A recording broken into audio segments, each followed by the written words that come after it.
Студиямызға келген келесі мінеки жұлдызды қонағымызды күтіп алайық. Ләззат Қалдыбекова, қазақ, ең алғашқы қазақ аруы, қателеспесем, Ләззат, жоғары шық, төрлет, сені көптен бері күтіп қалды. Ортаға отырыңыз, Ортаға мына жерге отыра ғой. Дара Әуезов атындағы драма театрдың актрисасы. Көріскенде қуаныштымыз. Қалай сіз кешігіп келдіңіз? Негізі байқауларда кешігіп келсе ұпайды алып тастайды дейді. Сол рас па? Байқауды онда кешігу деген ұғым болмайды ғой. Яғни байқауға кешікпейсіз, бірақ бағдарламаға кешігесіз. Енді жол кептелісі деген сияқты кішкентай бала бар. Ол кезде бойдақпыз. Мінекей біз сіз келмей жатып, асығыз келді дейді ғой. Мен сізге мінекей. Жарнама болады деген сияқты еді ғой. Жоқ, мінекей жеп алыңыз, әне екеуміз. Ой, менде ораза. Ораза, аузыңыз берге ниетіңіз қабыл болсын. Диана жей тұрсын. Жегім кеп тұр, жарайды. Бір ыдысқа салып кешке аузы шарғалып. Міндетті түрде, дәмет қаласыз. Бағанадан бері Диана екеуміз уақытты өзіміз жайлы айтып жатырмыз. Біз сұлулық байқауларына қатысқанда бұлай болар еді. Біз сұлулық байқауына қатысқанда осындай титулды өзімізге алар едік деп айтып жатырмыз. Бірақ мінекей нағыз титулды алған, қазақ аруы атанған Ләззат өзің келіп отырсын. Құрметті көрермендерге айта кеттік, осы байқауға қатысу үшін 9 келі салмақ тастады дейді. Осы рас па? Әрине рас.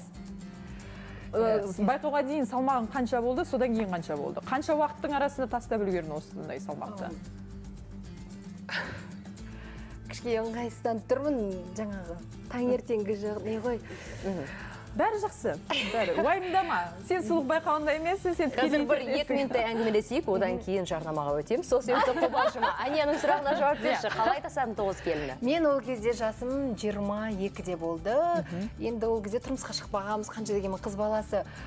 Қыз кезінде кішкене томпақтау болады, кішкене өзім тәттіге жақынмын. Сол қазақ аруына келген кезде бір 9 килограммдай тастадым. Диета тастадым, мүлдем тамақты жемей қойдым. Өйткені Баян ханым қыздармен жұмыс жасайды ғой. Оларға қатал не жасайды, қатал қарайды. Өйткені маған айтты.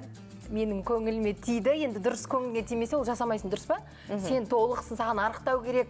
Не ол бешбармақ, сникерс, оның бәрін жой, керек жоқ, денсаулыққа зиян, осындай, ол көптеген жаңағы сұлулық құрбандықты талап етеді деді ғой. Талап етеді деді, сондықтан бәрін жойдым. Жаңағы наны болсын, басқасы болсын. Содан бері міне сол кісінің ұстауын ұстап келе жатырмын. Қалай ойлайсың? Негізі бір кісілерге толық қыздар ұнайды. Сұлулықта шек жоқ қой. Қазақ аруының параметрі қандай болу керек? 90-60-90 міндетті түрде ме? Жоқ, міндетті түрде емес. Енді қатты толық емес, әдемі, өзіңе жаңағы жарасымды түрде болу керек деп ойлаймын. Қатты толық емес, әдемі, жарасымды, сымбатты, құрметті қыз келіншектер экранның ар жағында отырған. Ләззат Қалдыбаева осы сұлулық байқауына қатысқаннан кейін қатты күйзеліске ұшырады ма, ұшыраған жоқ па, 9 келі салмақ тастаймын деп.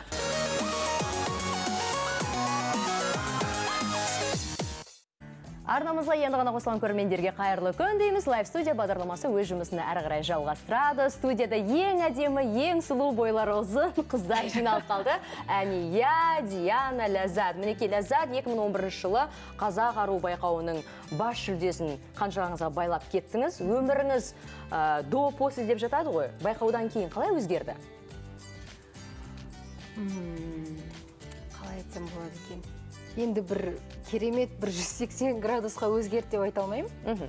Дегенмен енді мен жай жаңағы бір медицина саласында болсын, бір юридический саласында болсын жұмыс жасамайтын адамын. Мен қанша деген өнер адам болғаннан кейін бәрібір де ондай 180 градусқа өзгерді деп айта алмаймын. Бірақ ой, сіз қазақ аруысыз деген нелер жаңағы сөздер келіп жатады. Неге сіз қысқа киесіз деген сияқты. Бірақ мен өз алға қатты ұшырадыңыз. Жалпы мен өзім қысқа кимеймін. Сондықтан қысқа кимесеңіз де ашылып қалды, көрініп қалды деген сияқты. Қазақ ару болғаннан кейін кішкене қазақи, бір жаңағы нақышта деген сияқты әңгімелер көп болады. Сондықтан но не киіп алған пижамаң деп па? Жоқ, енді бұған өйтпейді. сол енді Жақсы қыздар. көптеген көптеген жаңағы енді театр саласында жұмыс жасағаннан кейін гастрольдік сапарларға барамыз ғой. Сол кезде әрине бір қазақи нақышта бір үлгіні алып жаңағы киіп барам. Жақсы, қазір біз кішкене ғана кинофильмнен үзіндіні көрейік, соны Ләззат мұқият қарай ғой, саған арналған десем. Сосын соны барлығымыз бірге талқылайтын боламыз. Это скроет мешки под глазами. Правда? Ага, лак для волос. Хоть это я знаю. Вы что делаете? Чтобы ваши трусики не открывались. Открывались как? Никаких ап. Почему вы все усложняете? Ну да, я знаю, вся эта ситуация вам очень неприятна. Хорошо, почему мисс Джорджи в закрытом купальнике, а я так? Если справитесь, все поверят, что вы по праву занимаете свое место. Ләззат, мінеке өзің байқап отырсың, көптеген қыздар, қыз келіншектер, ата-аналар енді өздері балалары осындай байқауларға қатыспағаннан кейін бұндай байқауларда түрлі қастандық жасап жатады, аяқтан шалу болады, интрига дейді. Қыздар бір-бірлерінің көйлектерінің қиып, кесіп, ине салып. Ине салатын. Онда есінде. 2011 жылдан қанша жыл өтті? 7 жылдай уақыт өтті. Айтатын уақыт келді ғой. Не болды сен? Бетін ашшы барлығын. Шынымды айтсам, 2011-де ол тұңғыш болғандықтан онда еш нәрсе болған жоқ. Еш нәрсе жасап қыздарды үлгерген жоқ деп ойлаймын. Кейін мен сыбыс естідім, 2013-те ма қыздар бір-біріне ине салып жіберді көйлегіне деген сияқты. Сонда естіген Ал сыбыс. менің естуімше, осы сайыстың алдында суға іші өткізетін дәрі құйып жіберген. Мен шынымды айтсам, біздің сайыста болған жоқ. Біз қатысқан жылы. Сен қалай ойлайсың, мысалы, жеңіске жету үшін амалдың барлығын жасау керек пе? Осындай. Білмедім, мен Жасар ма едің өзі? Жоқ. Расында Енді сен Жоқ, шынымды айтам. Бірақ алғашқы менің әкем, мен жаңа айтып отырмын ғой, спорт залға бардым. Жаңа дене шынықтыру залына. Сонда айтатын әкем, абайлап жүр деп қасыма телохранитель дейді ғой, қасыма адам алып жүрдім, өйткені қағар дейді ғой. енді үлкен кісілер көпті көрген, ертең сен мүмкін енді жаңағы қастандық жасап, мүмкін жаңағы не шашып жүрер деген сияқты ғой, жаман зат. Жақсы, Ләззат, енді 2011 жылда осы алғашқы қазақ ару атан. Бұл деген енді үлкен жауапкершілік қой менің ойымша.